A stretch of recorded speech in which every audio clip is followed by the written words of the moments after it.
سلام سلام، نتمنى نلقاكم فيديو صحة جيدة ان شاء الله. اليوم جيت نشارك معكم لينين كيجيو رائعين جدا، اقتصاديين ومقرمشين، كيجيو بنان بزاف، واحد الحشوة اللي اقتصادية جدا. يلا بلا ما نطول عليكم ندوزو للمقادير وطريقة التحضير.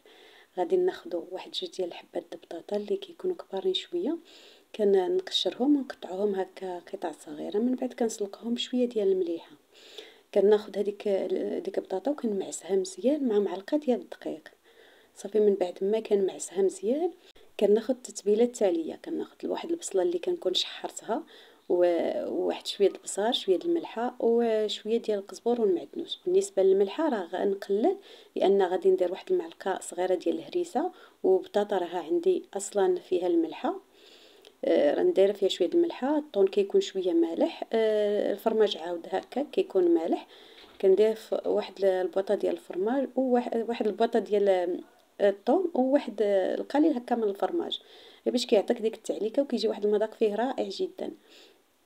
صافي من بعد كنمعس الكل جيدا، كنحاول ديك الحشوه ندخلها هكا مع البطاطا مزيان حتى كنحصل على واحد العجينه اللي كتكون هكا متماسكه وشاده راسها ومطلوقه مزيان، باش كتسهل علينا الخدمه وكتسهل علينا باش نشكلوها على شكل سيجار ولا لا هكا حريبلات. صافي كناخدها من بعد ما كنمعسها مزيان، كناخدها ونبقى كنشكل على شكل الحريبلات حتى كنحصل على واحد الكميه مهمه هكا ديال الحريبلات بحال هكا. شوفوا البنات الشكل ديال البطاطا راه كتجي محمره هكا، غير هنايا الضو شويه ما كانش الاضاءه ما كانش كيبان مزيان. صافي من بعد ما كنبقى هكا مستمره حتى كنشكلها على شكل الحريبلات كما قلت لكم. غادي البنات بقاو دهنوا شويه يديكم بالزيت، راه هي غير كترتاح ما كتبقاش كتلتصق، ولكن غير مره ديري شويه ديال الزويته في يديك وكتبداي كتحربلي هكاك حتى كننتهي. من بعد كندوز الورقه ديالي. الورقه راه صايبتها في البيت.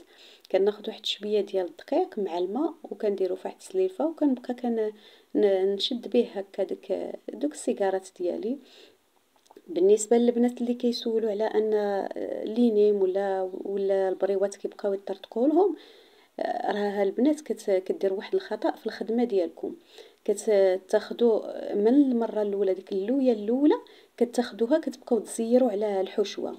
لا، هذيك اللويه الاولى شوفوا البنات كنبقى نخليها مرخوفه وعاد من بعد كنزير، يعني باش كتخلي واحد المسافه ما بين الورقه وديك الحشوه، باش غير كتنفخ لك ديك البطاطا مع الفرماج وكيتفاعلوا هكا ويتنفخوا كيجبروا واحد هكا واحد المساحه فين كيتنفخوا. ولكن الا ما جبروش كيطرطق هكا الورقه ديالك وكيجي المنظر ديال السيجار ديالك ولا البريوات ديالك ما كيجيوش زوينين.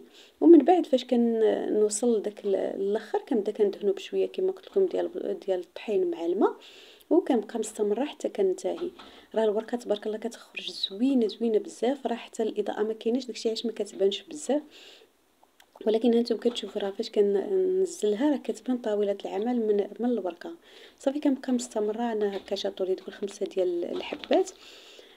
صافي كنبقى هكاك كنسخن شويه ديال الزيت. المهم القياس ديالي هكا يقرب يغطي لكم دوك البريوه، يغطي لكم داك السيجار ديالكم. شوفوا البنات كيجيو تبارك الله محمرين ومقرمشين وما كيشربوش حتى الزيت. راه تبارك الله كيجيو غزالين بزاف. صافي كنبقى مستمره هكاك حتى كنقلي هذاك القياس كامل اللي عندي، وكنحصل على هاد لينيما وهاد السيجار اللي كما قلت لكم بحشوه اقتصاديه وكتجي بنينه بزاف، وكيجيو تبارك الله مقرمشين وغزالين. هادو هما لينيم ديالنا، كنتمنى ينالوا الاعجاب ديالكم.